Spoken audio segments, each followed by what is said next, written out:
What is up, everyone? Welcome back to another episode of Doom Days, I guess. Today, we're taking a look at a pedal that I really enjoy, and I think is kind of misunderstood in some ways.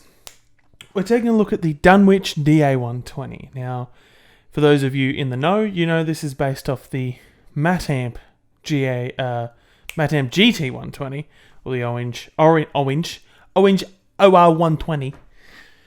And most people know this amp and this pedal because it's supposed to be the sound of Dopesmoker, the album by Sleep, where Matt Pike used GT120 Matt amps, cranked the shit out of them. Also believe he used them in early High on Fire, but could be wrong. And it's this gloriously blown out fuzzy sound. And everyone thinks that the sound of the amps is that sound. Whereas I don't think that's necessarily true. I've never played through one, but this pedal is not just supposed to be a recreation of that sound, but a recreation of the amp itself. And it's not always super high gain. You have to really turn like everything on 10 to get that sound. And imagine being in the room with a 120 watt amp on 10 when they're recording Dopesmoker. Whoo, boy. Anyway, I figured I would go through and show you guys how I use this pedal in the context of my pedal board. I use it as like my final gain stage before my mods and my delays and stuff, essentially acting as my preamp. So I'm going to be using this Emily Wolf Sheraton Epiphone into the Strymon Iridium, which is on the Fender mode, because essentially when I do play live, I just use a big, clean, loud amp. Alright, let's see how it sounds.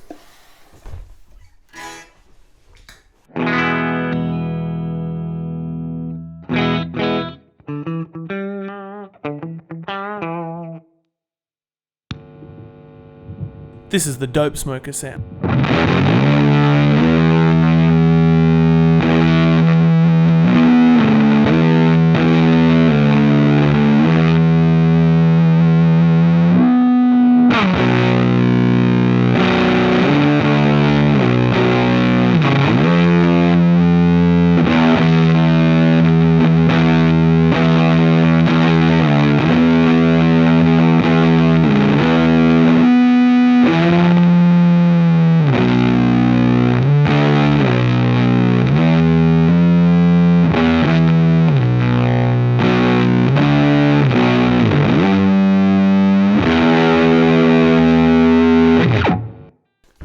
Now, obviously, I'm not in the right tuning for that song. But yeah, that's the sound everyone associates with the Matt amp. But I'm here to show you it can do lots of different stuff. This pedal in particular has a really amp-like feel to it as well, which I think on lower settings is really good. And it takes pedals like an amp, which is what I'm going to show you. Let's go through the controls real quick. On the very right, we have the depth control, which is like a notched filter thing. It filters low end in and out. We have gain and drive. Think of gain more like a channel volume and drive more like a distortion. Control. Then we have treble and bass, which is like a James Baxandall tone stack. So if you turn them both up, you have them in the middle, it's flat. You turn them both up, you get a mid scoop. Turn them both down, you get a mid hump. Then we have the boost, which is like a 70 hertz global mid-range boost, and then master volume. So I kind of set it up how I would normally set it, and then I'll throw a couple of pedals into the mix and show you some of the tones I get.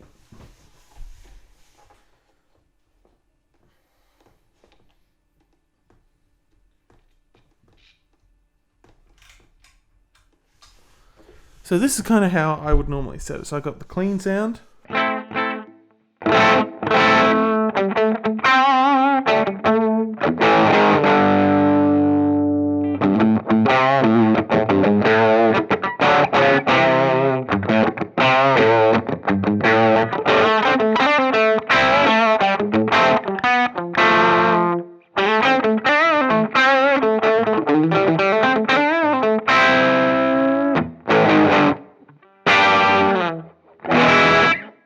So it sounds like it's a really good, basic kind of rock sound. It's the beginning of a good rock sound.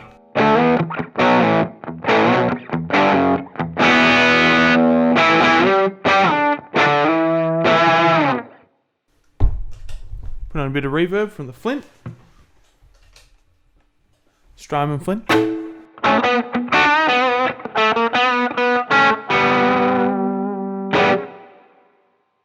Alright, now let's try a bit of drive from the 1981 Inventions, 1981 DR drive, whatever it's fucking called.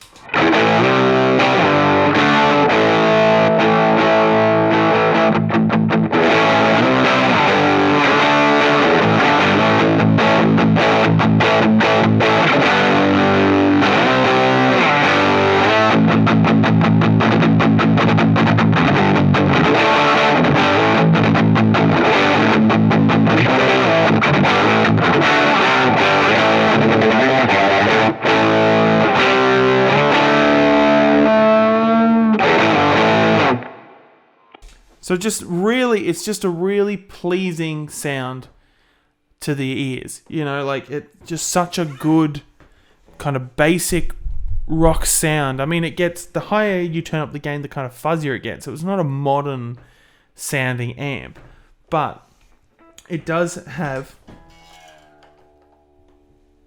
nail a really good kind of British style rock sound without having as aggressive a mid-range of a Marshall, I would say, you know. And with the depth control, you can really add in a lot of low end.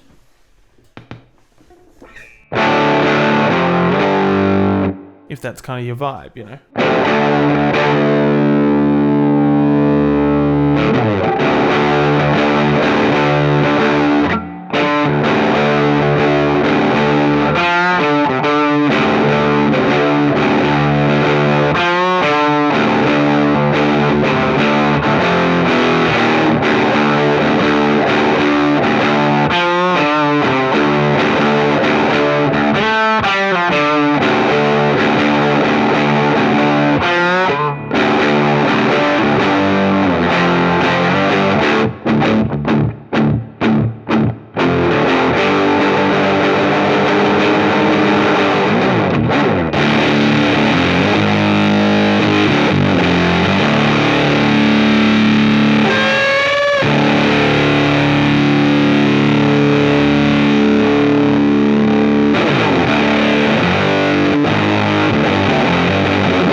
That's getting fuzzy with the Red Muck from Jam Pedals. But yeah, this is a really super, can be so much more versatile than people, I think, necessarily expect, you know?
Alright guys, thanks for watching. Just wanted to do a super quick video, just kind of playing through some tones, showing off that the DA120 is really more than meets the eye. Now these are hard to come by these days. They're still being made by Magic Pedals, I believe. Dunwich closed up shop, they're not making them anymore, but these pedals still are in production. Yeah, but this is like kind of for a more overdriven kind of rock stoner type stuff, which is where I like to live. This is the perfect sound for me. My one complaint with this pedal is that it's fucking huge. If you open it up, the circuit board only really goes across the top. My dog's barking. Only really goes across the top. And I just wish there are versions that are smaller, but they're not being made. The only versions that are currently being made are the big ones. And it's just too big. It takes up way too much real estate on the board for me to really have on there all the time. So I kind of use a few other different things, and I'm looking around for some other options. But I think I'm always going to hold on to this because it is such a good sound. And yeah, it's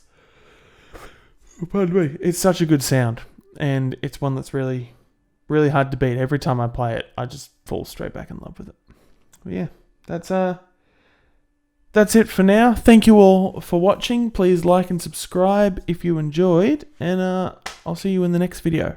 Bye-bye.